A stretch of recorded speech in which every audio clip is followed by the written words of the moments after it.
What happens if your own government is using more force and more coercion on its own citizens for the purpose of achieving its political ends? Is that government engaged in terrorism? American people expect us to protect them and protect their civil liberties. I'm going to do that. What is being sold to the American people today as Americanism, if you peel off the label, you find so much similarity to what we were fighting against when we were fighting communism and Nazism and fascism. The government's now putting a national ID card together. We will be carrying our papers, and they have recommended there'll be checkpoints throughout the country. Some type of physical proof, such as fingerprints or retinal prints, have to be on it.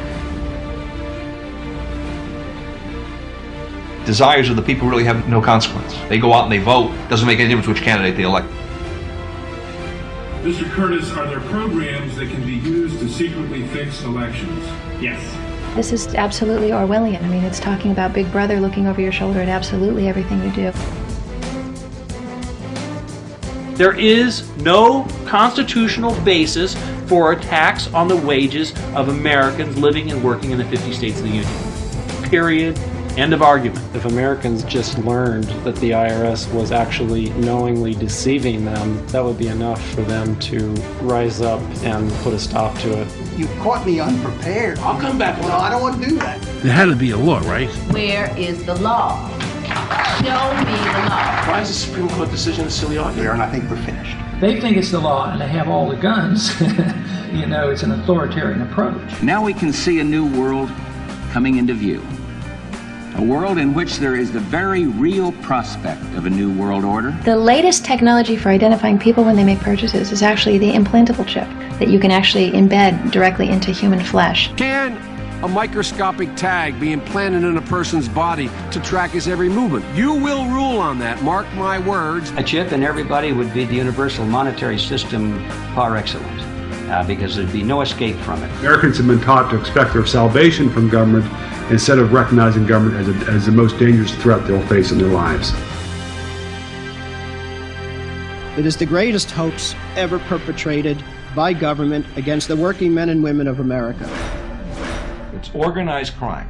All you do is you call the Republicans the Genoveses, and you call the Democrats the Gambinos.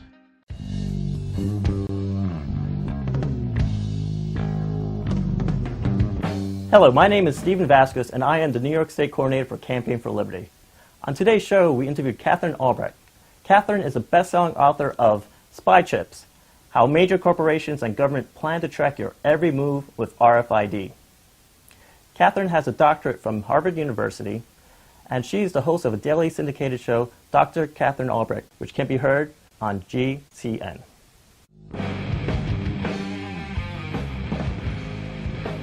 Well, the best way to understand RFID is to understand what the acronym stands for. The RF part stands for radio frequency. The ID part stands for identification, and that's because they're tiny microchips, little silicon wafers containing information that are hooked up to miniature antennas that use radio waves to transmit. So what that means is that if you have one of these tiny devices, the little microchip with its antenna combination, you can put those in literally anything. You can embed them in a plastic card like an ID card. You can put them in a passport. You can embed them into somebody's shoes. There literally is a company that is marketing RFID tags embedded in people's shoes that they would not know was there. You can sandwich them between the layers of cardboard. They can go into virtually anything. And once you've got the RFID tag inside of an item, it lies dormant until it's stimulated by radio energy from the environment. So, for example, if you walk through a doorway, if the doorway is equipped with an RFID portal or RFID reader, it kind of bombards you head to toe with this energy, and if you're carrying something or wearing something that contains an RFID tag, that energy is picked up by the antenna, stimulates the chip, wakes it up, gives it just enough power to transmit its unique information. And in the case of most RFID tags, the information is a unique serial number, and the long-term plan for this is to create something called the Internet of Things, where literally every object on Earth, and when I say every object, they are envisioning every sewing needle, every jumbo jet, every pair of shoes, every Bible, literally every object on Earth containing one of these tags. The Internet of Things would be a way to track, monitor, and keep tabs on where everything is all the time.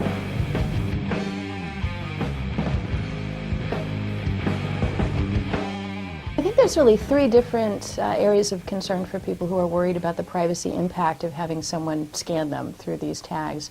One of them is the use of RFID tags in products, which we talk about extensively in our book Spy Chips. The idea there is to put them into, you can weave them into clothing labels, you can put them into the seams of fabric, you can put them into shoes. There is ultimately a plan to use them to replace the barcode. And that's how you wind up with literally every object containing one. Once that happens, you can not only be tracked through the things that you buy, you own, you wear, or you carry, but as you walk through the doorway, now an inventory of everything you're wearing and carrying can be made. And because RFID tags, RFID energy, radio frequency energy, travels through the things we normally rely on to protect our privacy, like plastic or fabric or leather, it means that someone would be able to inventory the contents of your backpack, the contents of a woman's purse, everything in your pockets, all the way down to the size and color of your underwear. So that's sort of the first risk, is tagging products.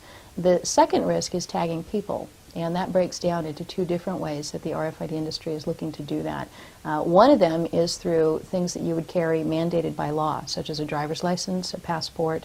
In some countries, they're actually mandating the use of RFID tagged identity documents that people have to carry, like China, where China was the biggest RFID market on the globe last year, ordering over 1 billion RFID chips to place in the pockets, wallets, backpacks, and purses of the Chinese citizens, so that their communist government can simply point a reader device at someone walking down the street and identify that individual.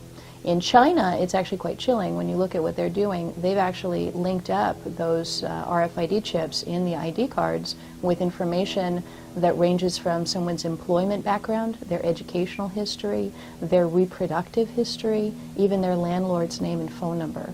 And China right now is experimenting with these surveillance cities. It's begun with the city of Shenzhen, China, where they've literally rigged the entire city with all sorts of surveillance devices, everything from video cameras, surveillance cameras, hidden cameras, all the way down to RFID readers positioned in strategic locations so they can track people. So that's sort of a direction that we're moving, is using this literally and very specifically to track people. And then your third way, or the third concern, also has to do with tracking people, and that's the RFID implant, where there's actually an implantable version, has the tiny microchip, has the antenna, in this case the antenna is sort of a coil wrapped around the microchip, encapsulated in a capsule of medical grade glass, and that is injectable and has been injected into about 2,500 people worldwide to date.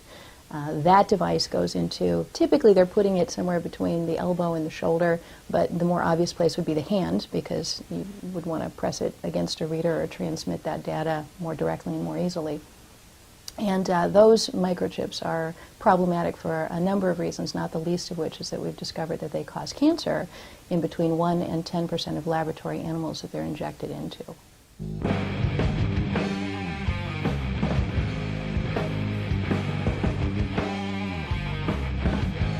Well, the Real ID program, I think for anyone who cares about liberty and is concerned about intrusive big brother government, is really a nightmare. The idea is for every American citizen to carry a driver's license that would be controlled not by their individual state and their individual Department of Motor Vehicles, as is the case today, but would actually be controlled by the Department of Homeland Security. So what we're in essence talking about is a national ID card, very similar to what's being done in communist countries like China. The Department of Homeland Security taking control of driver's licenses means that we would have a federal database containing enormous amounts of information about individuals, and that information is not only subject to Big Brother abuse, certainly, for anyone I think who follows our issues I think would immediately be aware of that, but it's also subject to abuse by hackers and criminals, because when you have low-hanging fruit of a database of all of the information on American citizens in a single location, all it takes is for one determined hacker or one huge colossal screw-up on the part of somebody for all of that information to get out. And at that point, they don't just have information on the motorists in the state of Utah or the state of Alabama, but at that point, they have information on the motorists for the entire nation.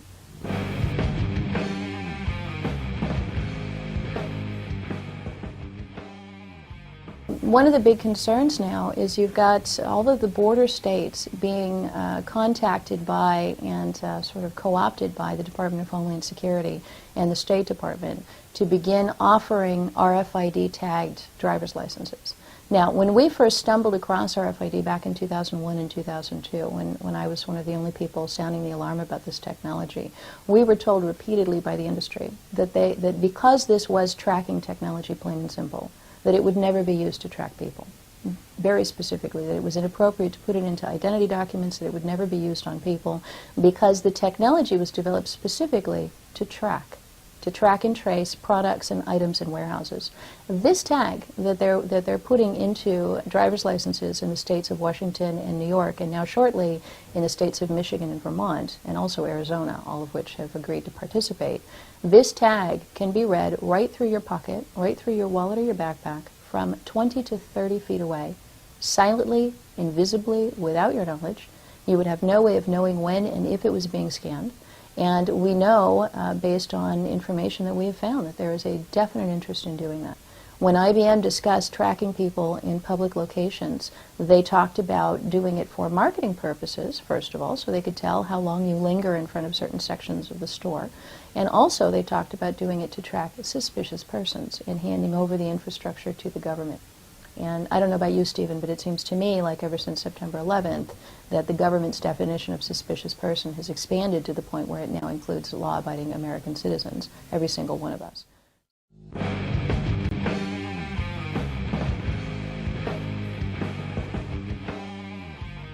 The notion of having people carry RFID tags on their person is enormously problematic for a number of reasons. Perhaps best illustrated by something we talked about in our book, Spy Chips. IBM has developed something it calls the Person Tracking Unit. Talk about a great name. They came up with it, they patented it, and that's what they called it. Now, their person tracking unit is a reader device, or a series, or actually an entire planet full of reader devices that would pick up the signals, or stimulate and pick up the signals based on RFID tags carried by people in order to identify them and track them. Now, IBM talks about placing these types of readers, which can go into doorways, they can go under floor tiles, they can go into ceiling tiles, shelving, walls, furniture, anywhere you go.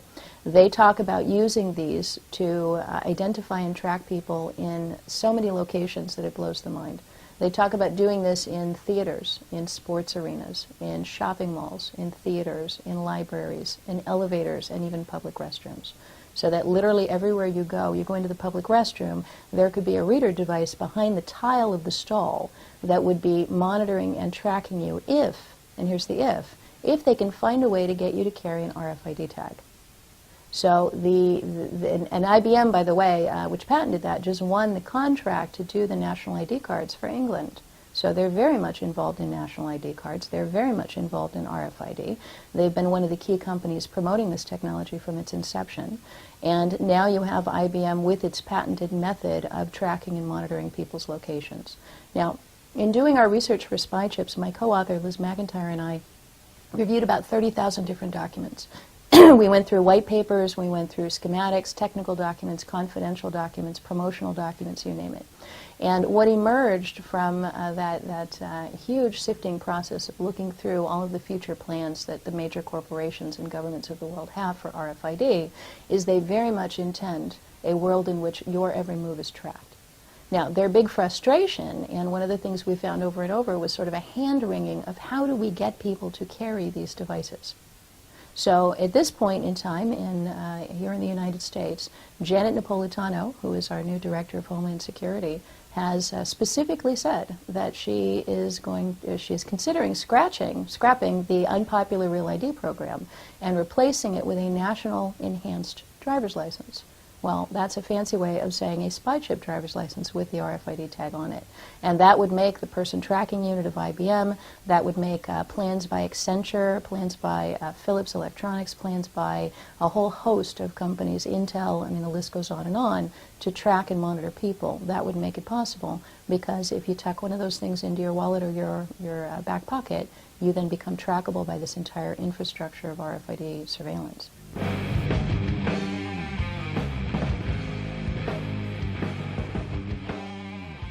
Well, that's the argument, of course, that Homeland Security and the Departments of Motor Vehicles are making about these enhanced driver's licenses. But the reality is that once they have that unique ID number and it's associated with you, it becomes your number essentially for life. So these RFID tags are poised to become the Social Security numbers of the 21st century, where every place you go, if I can pick up that number, then I can identify you. So probably the best way to understand it is to think about Facebook. Most people, if not, many people, if not most people on the internet today have a Facebook account.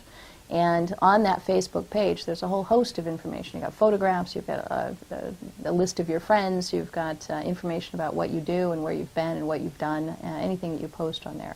Well, all your Facebook account is a single DNS number. When you punch in the URL, it translates back to a number and pulls up that information. Well, what the RFID industry envisions in this Internet of Things is every physical object on Earth, including every person, to have their own equivalent of a Facebook page.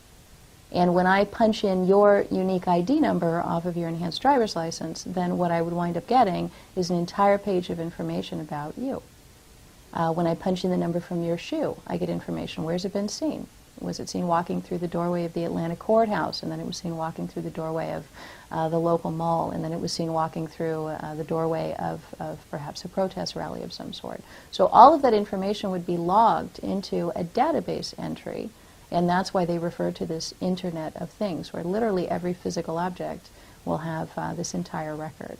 So in the case of a pair of shoes, it might say where it was made, what sort of labor went into it, what materials it was made out of, what shipping facility it was sent to, which crate it came over on from China, what store it was sold at.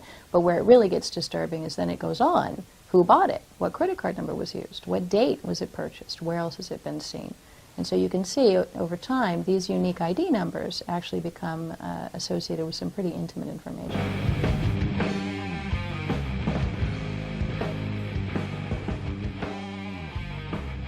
Well, I think the real risk is not only identity theft, but stalking and domestic violence. The National Network to End Domestic Violence is one of the most outspoken critics of this technology in the country. They've submitted testimony to legislators around the country against RFID because what it makes possible is a network where someone could be tracked. So because your enhanced driver's license, and of course you'll never get one, Stephen, so I'm saying this hypothetically, but because an enhanced driver's license contains a unique ID number and no other data, there is a claim by the government and the folks issuing these things, Department of Homeland Security and the states, that there's nothing whatsoever to worry about. Well, the reality is there's a reason why we don't have our Social Security numbers printed across the front of our shirts, because Social Security numbers at this point are keys to unlock vast databases of information. So if I know your Social Security number, I can go in and I can get your credit history, I can pull up information about your mortgage, I can pull up information about possibly your medical records, a whole variety of things. And what is going to happen if this continues to move forward the way it's going is that your national ID card, your enhanced driver's license real ID card, is going to have a number on it, and that will be your national ID number. It will be the Social Security number of the coming century. And having that information will not only unlock a vast database of information about you that will be linked up with every activity you engage in, but and as well as every place you go, because they're going to be recording that also. But in addition to that, it will enable anyone who can get a hold of that information to track you from that point forward. In other words, sitting next to you right now, we're about probably 5-6 feet away. If I had an RFID reader, first of all, you wouldn't know it. It would be relatively small. I could put it in my purse. And I could be aiming that at you right now. I would get back a unique string of numbers that would follow a particular pattern, so I would know it was your enhanced driver's license number. And from that point forward, anytime I want to identify Stephen Vasquez, all I have to do is use that number. So that becomes sort of a data cloud that follows you everywhere you go. Reader devices that pick up that number will certainly know that you just passed by. And I can create my own database of information about you. I can enter in that you're running Campaign for Liberty here in the state of New York. I can put in information about places that I know that you've been in the past, people that I know that you know. And at that point, anyone who picks up your number can log on, and this is where this really gets interesting, log on to the Internet of Things and look you up.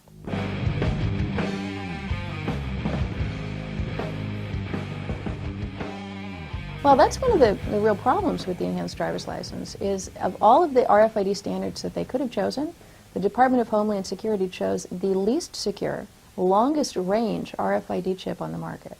So this is or at least the least secure, longest range standard RFID chip available, something called a Gen 2 for Generation 2 or second generation RFID tag.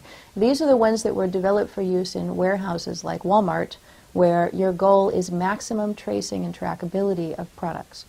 Now, there are other forms of RFID they could have chosen that are encrypted, that have a shorter read range, but they chose the one that can be read from 30 feet away by not just government readers, by any RFID reader. You can go into a back room at a Walmart distribution center, and there are minimum wage employees carrying around the reader devices that you could then turn around and aim at a person walking down the street and read their RFID tag driver's license, read their enhanced driver's license. There's literally no encryption, there's no protection, there's no data scrambling, there's nothing. You can read the number in the clear. So it is just mind-boggling that the Department of Homeland Security would choose that particular standard for RFID. The only possible explanation is they wanted maximum traceability and trackability of these tags. So the short answer to your question, there is no security whatsoever, and this is going to leave us open to widespread abuse and tracking, not just by criminals and hackers, but also by corporations that would love to get access to these databases and trace and track people around.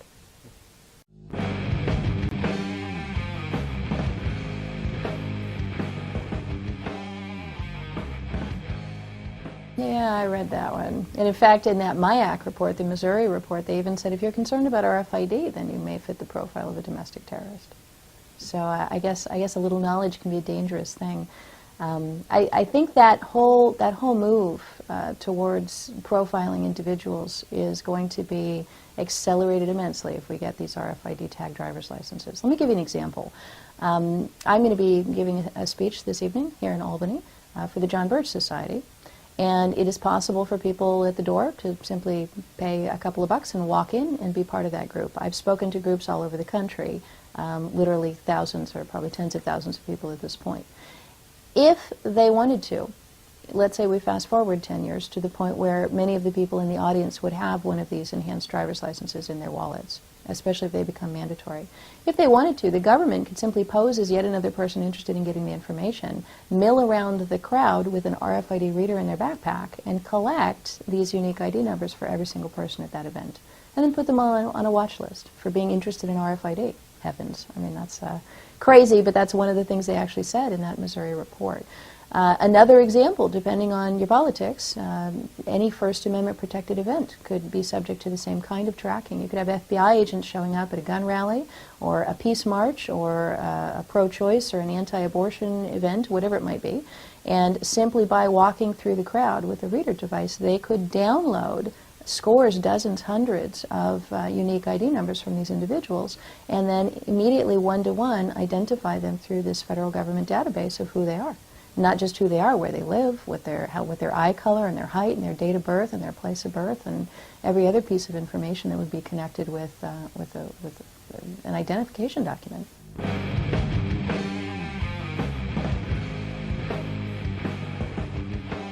Clearly, in the Constitution, there is no authority for the government to do that, and indeed, there are some very specific restrictions against the government doing this sort of thing. The Fourth Amendment to the Constitution, of course, in the Bill of Rights, gives us the right to be free from search and seizure without a warrant that the government would be engaging in, tracking people and rifling through their wallets and figuring out what they're carrying and wearing. So obviously all of this is very much against the Constitution, and I think it's also, as a Bible-believing Christian, I think it's against the religious and spiritual beliefs of many, many people. And I don't think you even need to have those particular beliefs to find this repugnant. There are one of the things that I really like about working on RFID is it really unites people from the left and the right, from all sides of the political spectrum, as they say, well, gee, nobody really wants to be spied on, no matter what your beliefs are. So it's been kind of interesting seeing the Cato Institute and the ACLU together in the same room testifying against the same technology. And I think we're going to see more and more of that as we begin to realize this is not about left and right. It's not about Christian, Muslim, Jew, atheist, that this is really about freedom versus control.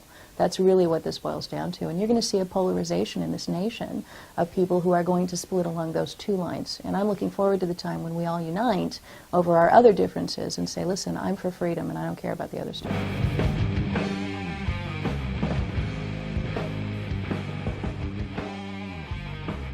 The real problem when you start creating databases of information is you create what I've before called low-hanging fruit. You create a very simple one-stop target for anyone who wants to capture that information and use it to create fake identity documents or to essentially hack the system. So you take a look at California, for example. California has had a huge problem with criminals, essentially criminal gangs, infiltrating their Department of Motor Vehicles, literally getting jobs there, becoming supervisors there, and then using their position to obtain driver's licenses and identity documents for undocumented immigrants, we'll call it that. And then using that for criminal purposes to create fake ID cards for people. The California Department of Motor Vehicles periodically has to go in and have a purge and fire enormous numbers of people. They've done it now several times. Well, the problem, if you're in California, well, gee, tough luck. I'm over here in New Hampshire. We're out here in New York. We don't have to worry about that because the focus is really in California where they've got a big illegal immigration problem. Once you have a national database, though, then obviously all of those criminals are going to move their way over to the Department of Homeland Security, and they're going to start hacking into all of our driver's licenses and hacking into all of our photographic databases and personal information and social security numbers and using it to create these fake ID numbers in mass. And to think that that's not going to happen, I think is to be incredibly naive.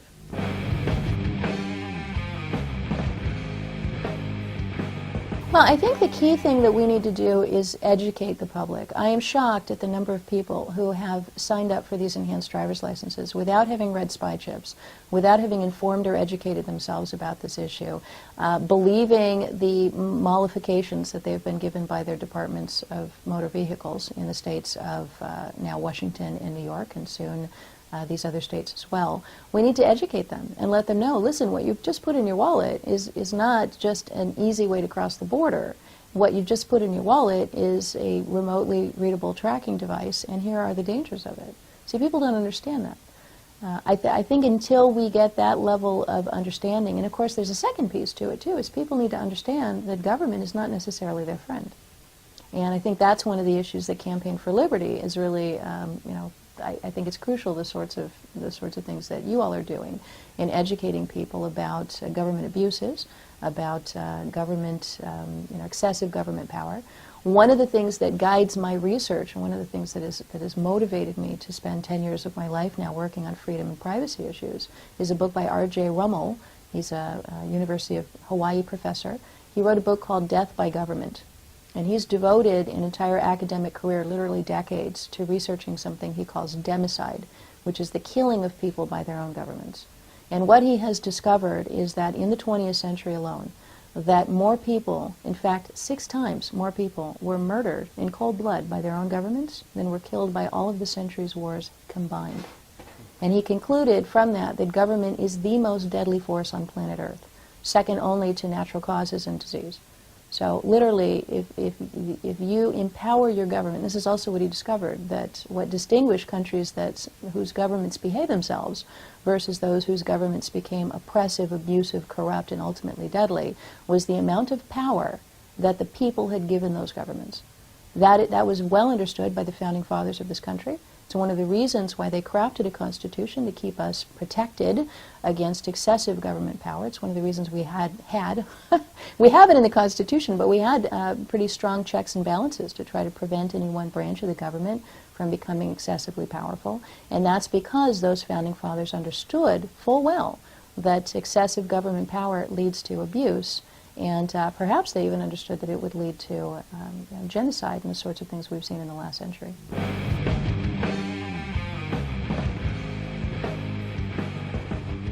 Well, I've got a daily radio program. I'm on Monday through Friday from 4 to 6, right after Alex Jones on the Genesis Communications Network. That's online at gcnlive.com, GCN for Genesis Communications Network. My personal website is online at catherinealbrecht.com. And we've got 2 other websites that people may be interested in. The Spy Chips website contains a lot of the information from our book, Spy Chips. Information about product tagging, places where you might find RFID tags slipped into things, an explanation about RFID, and a lot of stories of our battles fighting against the industry, in many cases quite successfully, I may add. And if you're interested in learning more about microchip implants, and they're linked to cancer. We have not only an extensive cancer study, but also an 85-question FAQ document that answers any possible thing you could ever want to know about microchip implants in humans or in animals, and that's online at antichips.com. And hopefully between all of that, you should be able to catch up on the RFID story. And if I could put in a plug, if I could,